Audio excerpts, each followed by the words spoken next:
Une famille française sur 4 est une famille monoparentale où un parent seul assure la charge de ses enfants.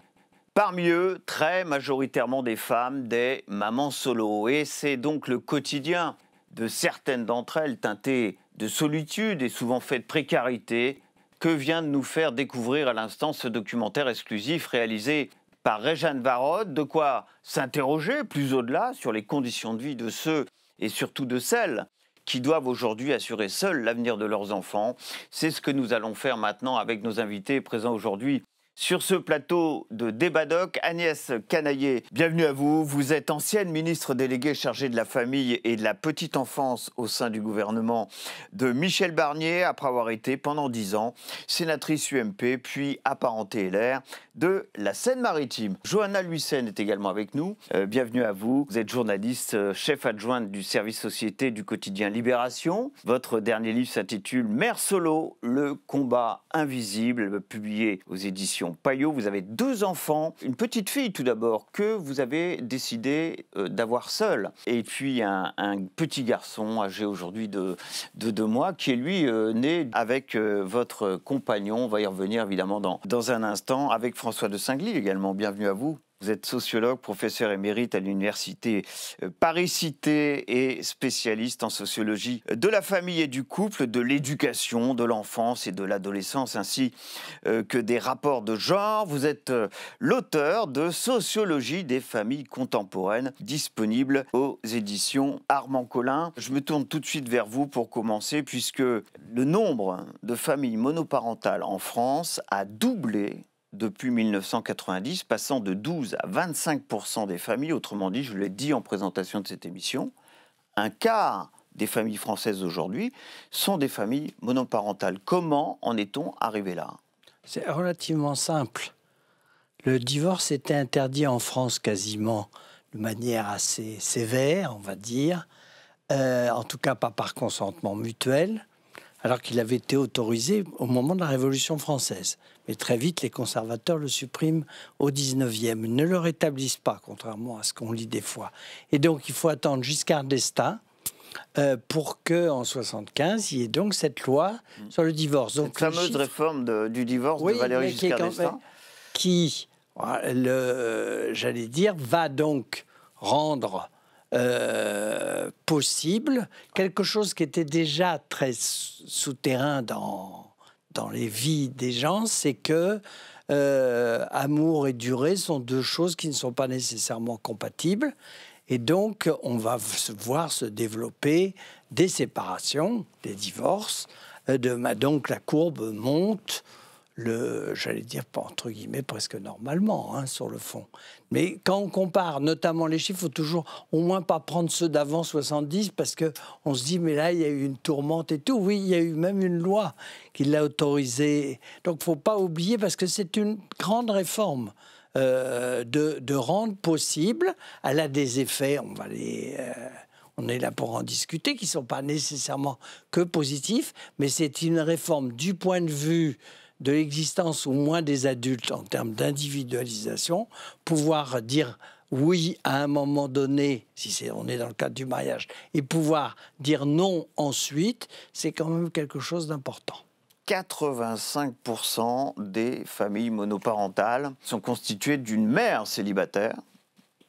Pourquoi ce chiffre ? Alors là, c'est pareil, malheureusement, j'avais envie de dire, oui, je l'assume d'ailleurs, malheureusement, dans le système des représentations de beaucoup d'entre nous, hommes et femmes, mais aussi des institutions, on pense que l'enfant, notamment le petit enfant, c'est plutôt maternel. Théories de l'attachement qui sont très dominantes en psychologie, c'est l'enfant. Alors maintenant, on brouille un tout petit peu. Il reste au cœur de la République quelque chose qui, moi, me choque à chaque fois que je vais chercher mes petits-enfants, école maternelle. Tant qu'il y aura école maternelle, on nous dira tout ce qu'on veut sur l'égalité des genres, et c'est pipeau, c'est pipeau. Pourquoi ça serait la mère? C'est l'heure des mamans. Ben non. Donc même l'État, et là je m'adresse à la ministre, des réformes qui ne coûtent pas extrêmement cher, de marquer qu'en fait, la place du père, Je ne dis pas que les pères n'ont pas des responsabilités, hein, bien évidemment, ils ne sont pas enthousiastes. On le voit dans le documentaire, ils sont courageux. Ah non, je ne viendrai peut-être pas mercredi parce que je suis fatigué. Ah, celle-là, elle était belle. Hein. Mais il n'empêche qu'il faut absolument aussi une volonté étatique, pas simplement des mesures financières, mais marquer que l'enfant peut être élevé par un homme ou une femme. Alors 79%, pour continuer sur les chiffres, de ces familles monoparentales sont dues à des séparations. C'est très majoritairement la séparation du couple qui provoque la monoparentalité. Hein. Il y a aussi, parce que ce que vous dites est tout à fait juste, mais il y a aussi le fait que les pères ne demandent pas la garde des enfants. C'est-à-dire que la plupart des demandes auprès des juges aux affaires familiales sont des demandes consensuelles, c'est-à-dire qu'il y a un accord entre les parents. C'est assez rare, il y a assez rarement de conflits. Et donc, dans l'écrasante majorité des cas, il y a une proportion de gardes alternés qui reste encore minoritaire et qui est Les gardes alternées restent minoritaires aujourd'hui en France. Oui, ouais. parce que c'est pas forcément facile à mettre en place. Une garde alternée, il faut avoir 2 logements d'égale taille, à peu près. Hein, disons que pour les enfants, soit à peu près. Il faut habiter pas très loin. Parfois, pour des raisons professionnelles, c'est compliqué.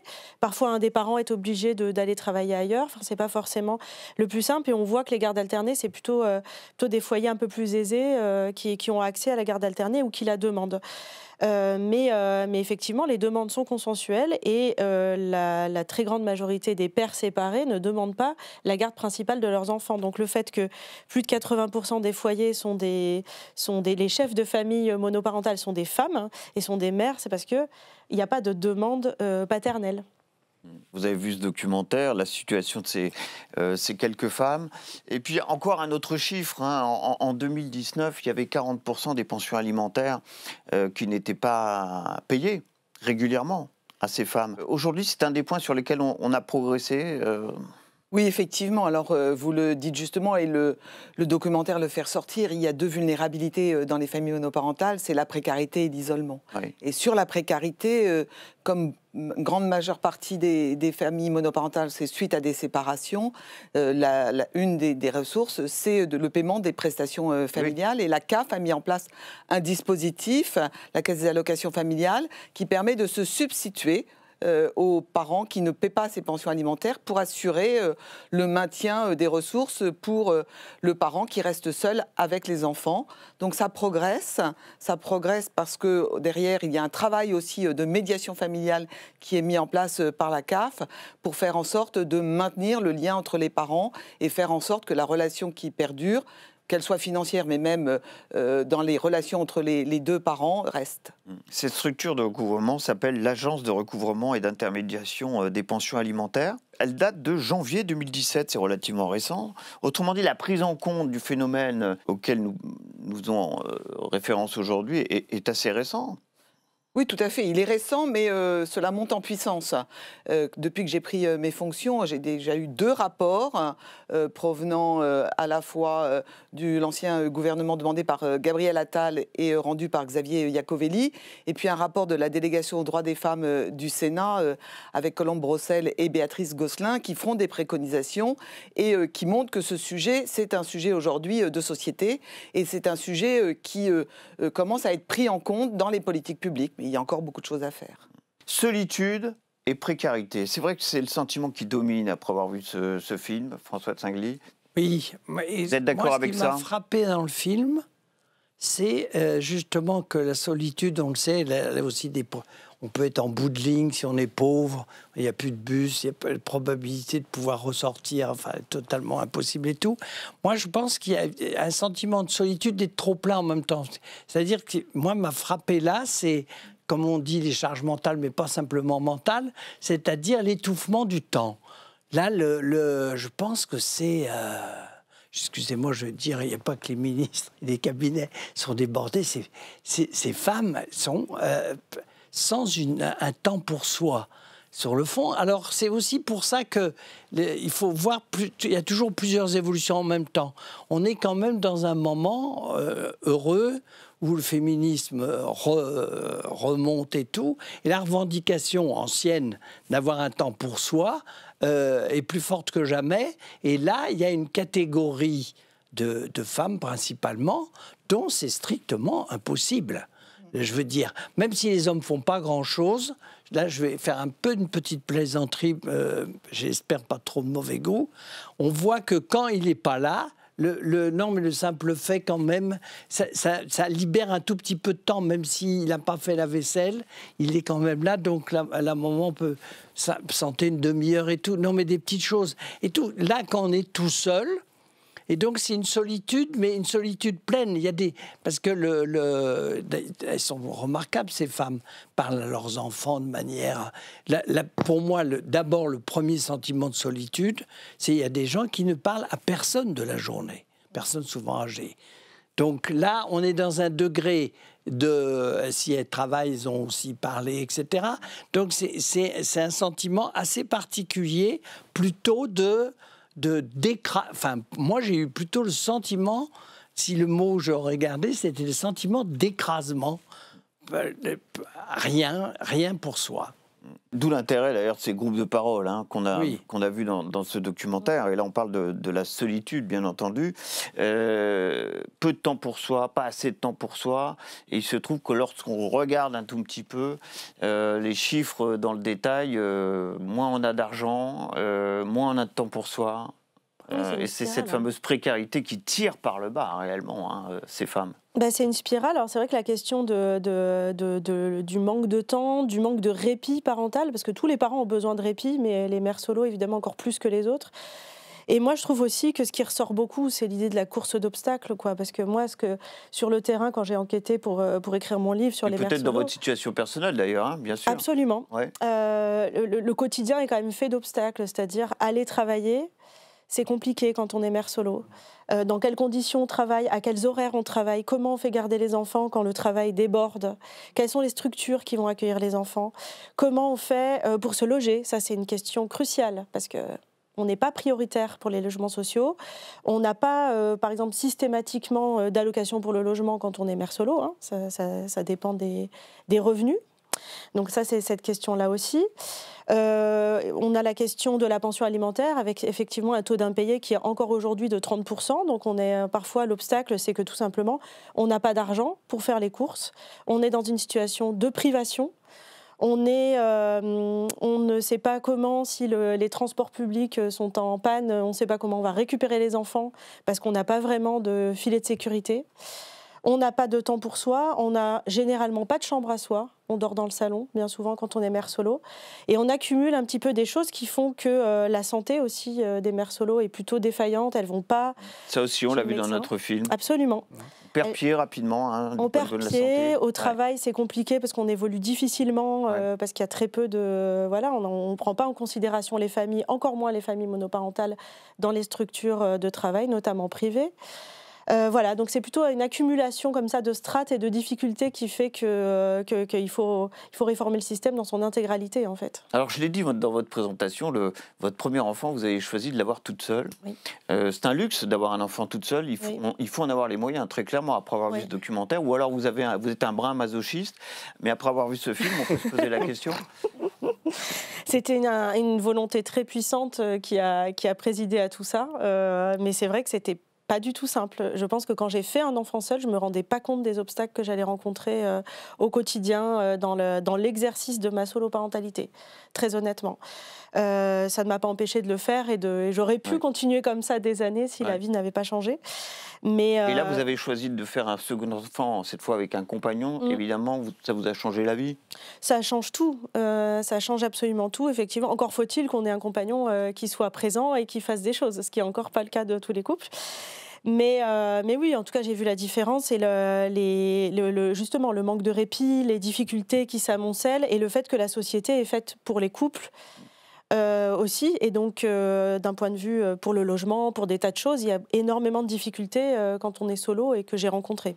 Alors évidemment, la question que tout le monde se pose, et c'est en haut toutes les revendications, soit des associations, soit des fédérations qui tentent de défendre évidemment ces familles monoparentales, à commencer par ces fameuses mamans solo, c'est faut-il un statut spécifique aux parents isolés qui déclencherait une priorité pour le logement, pour l'accès au transport, pour tout ce qui vient d'être dit à l'instant. Est-ce que vous êtes favorable à ce type de statut aujourd'hui ? Je suis favorable à ce qu'on reconnaisse la spécificité des mamans, mamans dans 82% des cas en situation de monoparentalité pour simplifier leur vie. C'est vrai ce que vous dites, on voit bien que c'est parfois un parcours du combattant pour accéder aux droits, pour accéder au logement, pour pouvoir effectivement se voir payer notamment la pension alimentaire. On n'a pas parlé aussi du temps partiel, hein, que ces femmes choisissent le temps partiel des pensions. Et des métiers... voilà, Et donc, il y a un pour ensemble... pouvoir s'occuper de leurs enfants. Oui, il y a un ensemble de sujets, il y a un ensemble de difficultés qui, quand on se retrouve seul, avec peu de temps, parce que très occupé par la gestion quotidienne de l'enfant ou des enfants, bien évidemment, il faut pouvoir simplifier la vie des familles monoparentales. Moi, je pense que nous avons donc vous n'êtes pas favorable à un statut spécifique, si j'ai bien compris, mais des mesures particulières pour répondre à tel ou tel problème. Le statut pose souvent la question de la carte de la famille monoparentale. C'est un sujet qui est complexe, la carte de la famille monoparentale, parce qu'à partir de quel moment on est dans ce statut de famille monoparentale et pour combien de temps? Vous l'avez dit vous-même tout à l'heure, la situation de madame le prouve, ça évolue cette situation. C'est pas comme les familles nombreuses où on a des enfants et c'est défini pour un temps déterminé. Là, en ce qui concerne la famille monoparentale, c'est beaucoup plus complexe. C'est pour ça que nous devons, je pense, avant tout travailler avec les organismes de logement pour qu'il y ait de la simplification, faire en sorte que les familles monoparentales, les mères notamment qui se retrouvent seules, puissent tout de suite accéder à un logement sans attendre le jugement. Ça, c'est une grosse revendication des associations de familles monoparentales. Créer des logements adaptés. Je discute en ce moment avec ma collègue Valérie Létard, ministre en charge du logement, pour trouver des solutions, voire des solutions de logement adaptés aux familles monoparentales. Il y a des initiatives qui se créent, il y a des choses qu'il faut porter pour aller plus loin. Puis ensuite, il faut simplifier aussi la fameuse formule, c'est ne le dites qu'une fois. C'est-à-dire que quand on accède à des droits, on développe et une seule fois sa situation et n'a pas besoin de redire à chaque fois pour simplifier les démarches. Donc il y a beaucoup de choses à faire. Le problème d'une carte monoparentale, elle est en train d'être mise en œuvre et expérimentée à Paris. On va voir ce que donnent les retours de cette expérimentation à échelle locale. Il y a beaucoup de villes qui le font, qui mettent en place des droits liés au statut de famille monoparentale. On attend les retours des expérimentations. Alors, est-ce que le langage qui vient d'être tenu en ce moment n'est pas celui que vous avez entendu de la bouche de d'autres ministres qui sont passés par ce ministère ou est-ce que le ton est un peu nouveau? La volonté politique est-elle là aujourd'hui, plus qu'hier? Ou est-ce qu'il y a beaucoup d'engagements, mais qui ne voient pas le jour au final? Comment est-ce que vous voyez les choses avec un peu de recul, vous? Pour l'instant, c'est un peu compliqué. C'est-à-dire que le sujet a vraiment émergé depuis quelques mois davantage dans la sphère politique notamment, mais je dirais un peu dans l'agora, quoi. C'est-à-dire qu'on en parle davantage. Votre documentaire le prouve, hein, c'est que voilà, c'est davantage dans l'air du temps. Ouais. Et effectivement, il y a eu, vous parliez du rapport de Colombe-Brossel, vous parliez du rapport de Xavier Iacovelli, il y a eu des initiatives, il y a eu effectivement aussi des députés notamment qui se sont mobilisés pour proposer des choses, et notamment la question de la fiscalisation et de la défiscalisation des pensions alimentaires. Oui. Il y a eu même une proposition de loi, c'était en avril dernier, alors elle n'a pas été au bout et pour cause, hein, il y a eu une dissolution ensuite. Une petite dissolution qui nous a occupés. Non, mais en revanche, il y a eu là récemment un amendement sur la question de la fiscalisation des pensions alimentaires qui fait que les personnes qui perçoivent les pensions alimentaires, c'est pour vraiment simplifier grossièrement, ce sont les mères, et les personnes qui les versent, ce sont dans leur écrasante majorité des pères. Ces femmes, donc ces mères, sont taxées, payent des impôts sur ce qui est considéré comme des revenus. Sur ces pensions, oui. Sur ces pensions alimentaires. Alors qu'elles sont déduites, ces pensions, du côté du débiteur. Absolument, voilà. Comme si c'était un don au Resto du Cœur ou à une association caritative. Or, il s'agit d'une contribution à l'entretien, à l'éducation de l'enfant et non un revenu. Cette situation qui est un peu unique en Europe et qui fait de nous une exception culturelle notable, fait que c'est une demande quand même de longue date des associations de la réformer et de faire en sorte que, parce que certaines mères passent sur la tranche supérieure d'imposition parce qu'elles payent des impôts sur ces pensions. Donc parfois, certaines ne veulent pas déclarer de pension parce qu'elles ne veulent pas payer d'impôts dessus, parce qu'elles y perdent, ou alors perdent l'accès parfois à des droits, des aides. Et donc, pour remédier à cette injustice, il a été demandé d'amender. Et pour l'instant, ça a été voté à l'Assemblée, courte majorité, mais pour l'instant, c'est reparti dans les limbes politiques. Après, je ne sais pas ce que compte faire le gouvernement sur ce sujet particulier. C'est une situation temporaire, vous l'avez dit tout à l'heure, le fait d'être maman solo ou papa solo, hein, il y a tout de même une quinzaine de pourcents de papas solo en France, une petite pensée pour eux suite à ce documentaire tout de même. Ces situations temporaires pour le sociologue que vous êtes, on l'intègre comment aujourd'hui ? C'est inégal là aussi selon le milieu social. On ne sait pas que si ça va être temporaire au moment où on y rentre. Hein. Non mais je veux dire, c'est pas...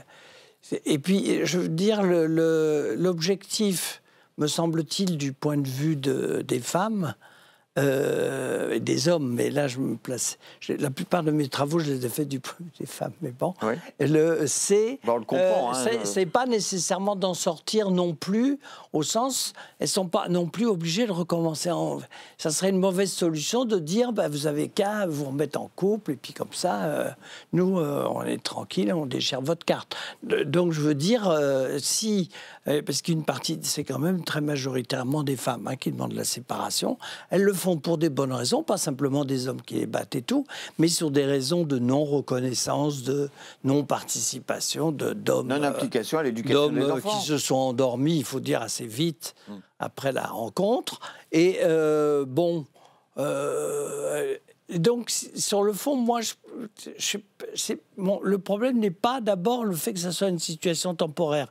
Pour moi, ce qui est important aussi dans le débat, c'est de souligner, alors c'est sursouligner, mais que la situation des femmes, même qui vivent avec un conjoint, quand on regarde les salaires, quand on regarde le nombre d'heures, quand on regarde d'où elles travaillent aussi pour aller chercher l'école et tout, alors c'est moins grave, c'est pas ce que je veux dire, mais d'une certaine façon, les femmes chefs, entre guillemets, des familles monoparentales, payent la situation d'infériorité sociale de l'ensemble des femmes. Et donc, l'objectif aussi des politiques familiales, c'est l'égalité homme-femme, et pas simplement traiter les catégories. Et donc, c'est le travail difficile de la ministre, mais il faut à la fois faire tout ce qui est bien pour les familles monoparentales, mais aussi de penser que si elles tombent, c'est parce qu'elles sont déjà sur le nombre de travail partiel, c'est pas pour les hommes, c'est d'abord pour les femmes. Je vous vois acquiescer. Oui, non, mais effectivement, il y a un changement de société, mais ça prendra du temps. Et je pense qu'aujourd'hui, on a besoin de donner les moyens pour ces familles qui sont... on a quand même 1 enfant sur 5 qui vit dans une situation de famille monoparentale. Et souvent, pour 40%, c'est lié à la précarité familiale. Donc, il faut travailler. Vous parliez, Madame, des mesures fiscales. Effectivement, c'est un enjeu. Et nous devons remettre à plat toutes les mesures socio-fiscales concernant les familles monoparentales. J'entends les mesures qui ont été adoptées à l'Assemblée nationale de défiscalisation, mais en fait, ça ne permet pas d'assurer une vraie sécurité pour tout le monde, parce qu'aujourd'hui, et c'est ce que nous dit la CAF avec la RIPA sur la médiation des pensions alimentaires, c'est que leur gros sujet, ce sont les pères qui deviennent insolvables et qui sont eux-mêmes en précarité. Donc aujourd'hui, elles ont un gros travail à mener avec les pères pour assurer la solvabilité des pères. Il y a un sujet, mais il faut qu'on le voit plus largement. Et nous allons engager ce travail de mise à plat des mesures socio-fiscales pour les familles monoparentales dans le cadre du versement des pensions alimentaires. Et pour revenir sur l'égalité père-mère, alors c'est vrai que les chiffres sont marquants, c'est 82% des femmes qui sont en situation de monoparentalité. Donc, ça fait 18% d'hommes. Néanmoins, on doit travailler très en amont, et ça, c'est aussi un engagement sur la coparentalité. Je pense qu'il faut sensibiliser très tôt les pères au fait que, même s'il y a une rupture dans le couple, il ne doit pas y avoir de rupture avec les enfants, et qu'ils resteront pères au-delà de la séparation Parce que c'est encore trop souvent le cas aujourd'hui. Oui, souvent c'est le cas. Alors il faut travailler avec les pères, il faut aussi travailler avec les mères pour que la rupture du lien parental ne porte pas atteinte à la rupture du lien entre parents-enfants. Et c'est pour ça que cesser de dire que la pension est un don, ça serait déjà une bonne manière de les responsabiliser. En France, on a le problème de l'autorité parentale conjointe après la séparation. Alors, elle est faite pour de bonnes raisons, comme vient le rappeler à juste titre Madame la Ministre. Moi, ce qui m'a frappé et qui me pose question, j'ai trouvé vraiment ce documentaire remarquable, c'est quand même, il y a une des femmes qui dit, à la limite, il fait 20 minutes de temps en temps, quand elle n'est pas fatiguée et tout, et puis il aurait le droit de prendre les grandes décisions au même titre que moi.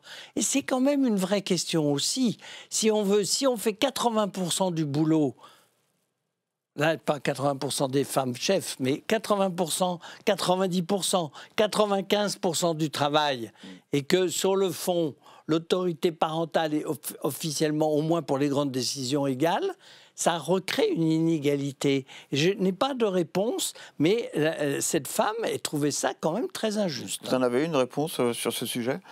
Non, mais il y a une réponse notamment en termes de responsabilité aussi. C'est un enjeu parce qu'aujourd'hui, la responsabilité, quand il y a des actes qui sont commis par les enfants, sont surtout chez le parent qui a la garde de l'enfant. Or, l'autre, il intervient aussi dans l'éducation de l'enfant, l'autre parent, pardon. Et donc, il doit avoir aussi une responsabilité partagée. C'est un des enjeux sur lesquels on est en train de travailler. Et je crois que la proposition de loi de Gabriel Attal sur ce sujet-là interviendra pour rétablir ce partage de responsabilités. Vous êtes dans le cadre d'une famille recomposée aujourd'hui, oui. Ou encore un peu maman solo et un peu avec votre compagnon pour éduquer votre deuxième enfant. Vous êtes dans quelle situation aujourd'hui, vous ? Je ne sais même pas comment la décrire, je ne sais pas comment vous décririez cette situation. Mais parce que mon compagnon n'avait pas d'enfant, donc c'est pas tout à fait recomposé dans le sens où il n'y a pas deux familles qui se... c'est ma famille, ouais. Bah oui. qui s'est considérablement agrandie. Mais on reste quand même mère solo, c'est-à-dire déjà la relation que vous avez avec votre enfant reste quand même très particulière. Moi j'ai beaucoup vu ça chez les enfants de mère solo et on le voit dans le film aussi, la relation voilà, elle est très singulière. Donc je crois qu'on le reste quand même quelque part à vie. Vous avez d'autres exemples en Europe où la politique a été complètement différente, ou évolue radicalement différent qu'en France, en Europe, où toutes les mamans solo subissent les mêmes choses ? Toutes les mamans solo subissent les mêmes choses en général parce que sont des situations qui sont quand même aussi effectivement assez récentes, en tout cas dans les... Ah oui, c'est ce qu'on a vu dans les chiffres, oui, absolument. Bien sûr. Et ça fait que les politiques publiques, où qu'elles soient, ont quand même du mal à percevoir ce phénomène dans sa globalité, dans ce que ça veut dire de la recomposition des familles. Il y a aussi la question de la soloparentalité par choix, c'est-à-dire qu'aujourd'hui la PMA est ouverte aux femmes célibataires. Quel était votre cas, hein, rappelons-le. Oui, à peu près. C'est encore un peu différent, mais ouais. En tout cas, voilà, c'est dans un contexte de soloparentalité par choix, ça c'est certain, ouais. Mais pas un contexte de PMA. En tout cas, ces familles-là existent et c'est comme si on n'avait pas encore pris la mesure de tout le panel des familles, mais on peut parler aussi des beaux-parents, par exemple, c'est la même chose. Moi, je noterais quand même quelque chose d'optimiste par rapport... Parce que j'ai l'ancienneté, j'ai commencé la sociologie de la famille en 1970. Oui, donc vous avez ce privilège. J'ai vu la naissance de la famille monoparentale. Parce Bien que, sûr. par exemple, les familles avec veuvage ne portaient pas ce nom. L'allocation orphelin, 1970, sous Pompidou, je m'en rappelle. Donc, c'est tout des histoires. Et ce qu'il faut dire, y compris dans les années encore 90-95, il y avait quelque chose qui a quand même en partie disparu là, dans le documentaire et que je salue et qu'il faut dire, qui n'est pas un progrès du point de vue des politiques, mais un progrès du point de vue des représentations, c'est que, avec ambiguïté, ce que je vais dire, c'est plus compliqué, mais c'était qu'à l'époque, le problème central des familles monoparentales, notamment dans plein de livres de psychanalystes, c'est justement, ils ont une relation fusionnelle, il manque absolument l'autorité du père. La loi du père de Lacan, tout le temps, tous les jours. Moi, j'en mangeais et tout. Non, mais je veux dire, c'était au centre. Alors aujourd'hui, il y a des couples de lesbiennes.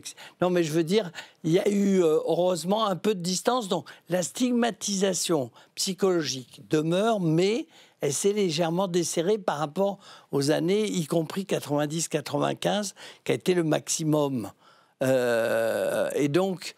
Parce qu'il faut que tout change en même temps. Il faut que les politiques changent, que les hommes changent. Ça, je pense que le rythme des hommes est assez lent dans le changement. Depuis, si on le prend dans l'histoire de la famille, c'est totalement incroyable. Et quand même, les logiques de savoir, puisque ça, je parlais de la psychologie, de la psychanalyse, les logiques du savoir sont quand même plus discrètes sur la stigmatisation. Donc, il y a aussi une diminution quand même un petit peu. S'il y avait une mesure à mettre au-dessus de la pile aujourd'hui pour un tant soit peu améliorer les choses pour les mamans solo aujourd'hui, ça serait laquelle ? Moi, je crois que c'est évidemment avant tout de diversifier les modes de garde pour faire en sorte que les mamans solo puissent avoir du temps de répit pour pouvoir travailler dans des bonnes conditions et avoir du temps aussi pour penser à elles et pouvoir avoir des moments où elles peuvent se consacrer à leur bien-être et à leur épanouissement. 5 ans et 6 mois, c'est le temps qu'il faut à une femme en moyenne pour retrouver un compagnon ou une compagne et en tout cas sortir de ce statut, avec plein de guillemets bien sûr, de maman solo, contre 4 ans et 2 mois pour un homme. Donc c'est plus court pour les hommes. Un grand merci vraiment à tous les trois d'avoir participé aujourd'hui à cette émission consacrée justement aux mamans solo, après ce documentaire exclusif que nous avions la chance de vous présenter dans cette émission Débadoc. Vos réactions, ça sera sur hashtag Débadoc tout simplement. Nos invités sont d'ailleurs là, je l'espère, pour réagir à ce que sont ces réactions. Merci à Félicité Gavalda, Victoria Bellé, qui, comme à l'accoutumée, m'ont aidé à préparer cette émission. Je vous donne rendez-vous pour un prochain Débadoc et ça sera bien entendu avec son documentaire et son débat. À très bientôt.